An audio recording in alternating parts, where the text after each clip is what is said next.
right, fade to black breaking news for this Thursday, January 23rd, 2025. This is all of the news that you need. I'm Jimmy Church.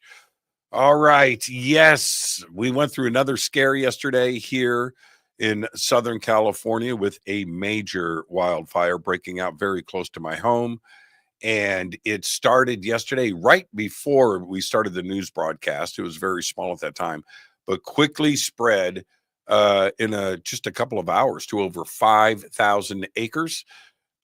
This was now I want to let everybody know how close the proximity is to me.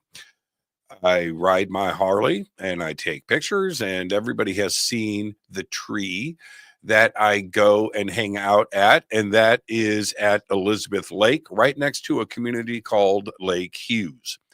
The alert popped up on my phone yesterday saying the Lake Hughes fire.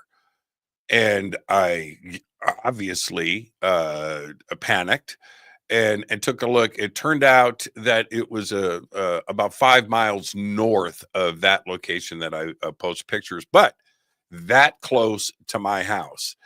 And especially to have that fire called the Lake Hughes fire.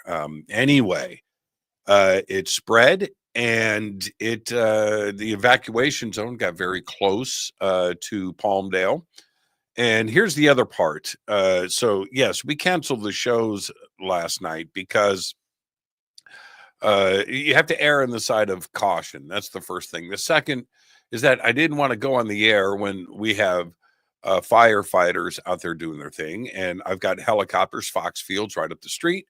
And so that was going on. And I needed to keep my attention focused on what was happening. And that was last night. And I have to say that I, along with everybody else here in Southern California, this is certainly the worst fire season that we have ever had. And I've been out here for 40 years. There's that part of it. But we, although we're used to fire season, the last 2 weeks, we're exhausted here in Los Angeles County. It has been a real test. And I am part of it. And I recognize what everybody else is going through, and it's emotionally, it is really, really draining. It takes all of your energy. So there you go. But the good news is, apparently no structures, very little damage was done. Nobody was hurt, and they were able to get the resources on those fires. The other news is this. We are expecting rain this weekend after fires like this. Then you have mudslides, but we would rather have the rain. It's been a very, very dry winter. So that's supposed to be coming in after this last round of winds. That is here. It's windy outside for the next 24 hours. So that is the update. Now, you can help support everything that we do around here by getting yourself a Fade to Black T-shirt. We have two shirts. 2 ways to get them. The links are below. Get a Game Changer membership. I'm shipping little gifts in all the Game Changer memberships right now. It's a lot of fun. And if you get a T-shirt or order both, I'll pop something in there too as well for you. So help support the show. Help support our team here. Just like today, we've got 3 shows today. Three shows now. And then at 2:30 p.m. Pacific time, I'm on with Christina Gomez. And today on Mysteries with a History, we're going to be doing French UFOs. And it's going to be a pretty great show today. Lots of cases to take a look at. And then, of course, tonight, Fade to Black with Sarah Breskman-Cosme. It's been an amazing week here in Fade to Black with Whitley Strieber on Monday, Craig Campabasso on Tuesday. Last night we had to cancel with Lionel Freeberg. We'll get him back on as soon as we can. And then tonight, of course, Sarah Breskman-Cosme. She's got a new book out, A Hypnotist's Journey to Avalon, Hypnotherapist's Journey to Avalon. Tonight, we will be talking about that and so much more with Sarah. I do have 5 major events coming up, and in just 2 short weeks, it's the Conscious Life Expo right here in Los Angeles, California, at the LAX Hilton, February 7th through the 10th, 2025. After that, Rise of the Guardians, March 29th and 30th, 2025 in Sedona, Arizona. Right after that, the Contact Modalities Expo. This is May 2nd, 3rd, and 4th, 2025 in Delavan, Wisconsin. Then Contact in the Desert, May 29th through June 2nd, right here in Palm Springs, California. And then it's back to Peru with Brian Forrester for the Inca Celebration of the Sun. And that is June 17th through the 27th. I think we have a couple of spots left on that tour. I'm going to Peru twice. Go to Hidden Inca Tours. The links are below for everything that I am doing. All right, let's get to it. Here we go. On this day in history, 1957, Whammo Toys roll out the first batch of Frisbees. And the world changed on this day. Here's your fader fact. A strawberry is not an actual berry. You probably already know this, but do you want to know what is an actual berry? A banana. And that is your fader fact. Let's get to the breaking news.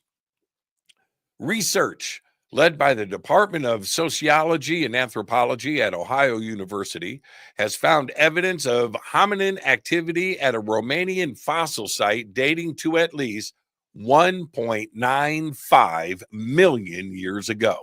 This discovery pushes back the known date of European hominins by 500,000 years and establishes, you ready, Gracchanu as, oh man, I just messed up my teleprompter.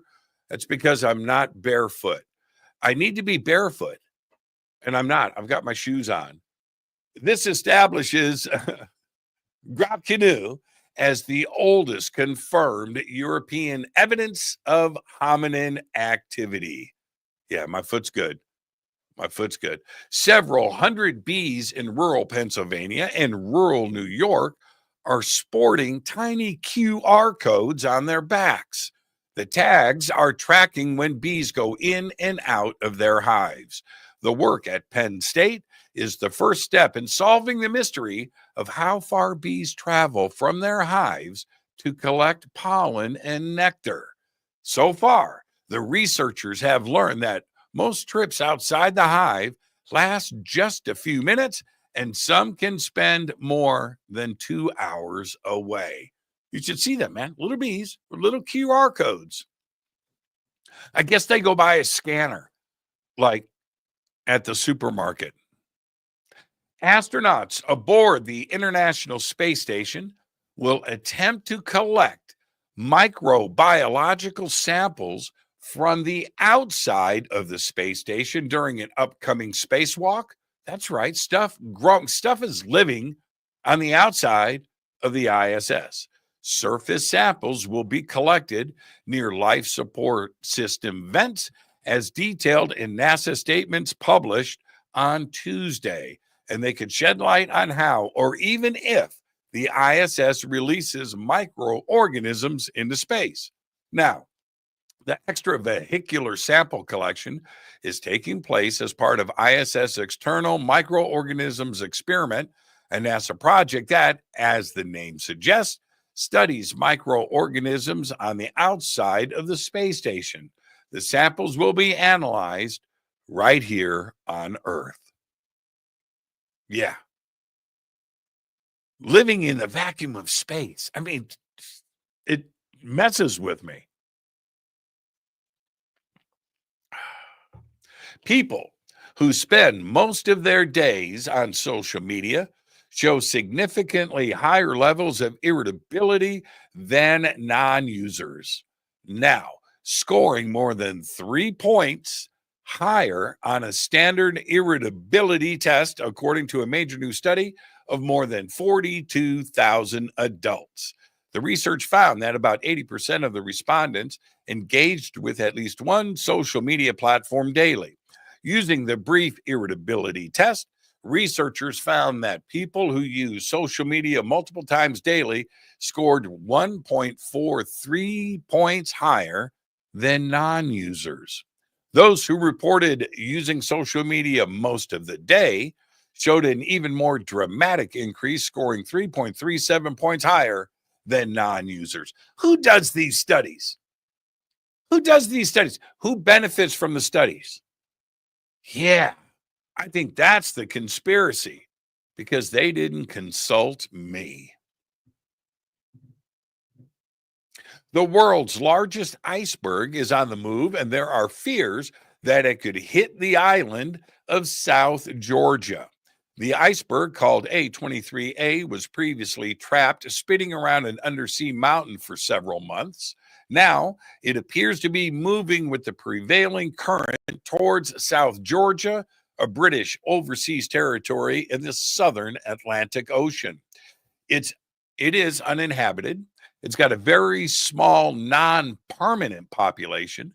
There are no scheduled passenger flights or ferries to and from the territory, but visits from cruise ships are about to get very popular. And finally, I'll leave you with this.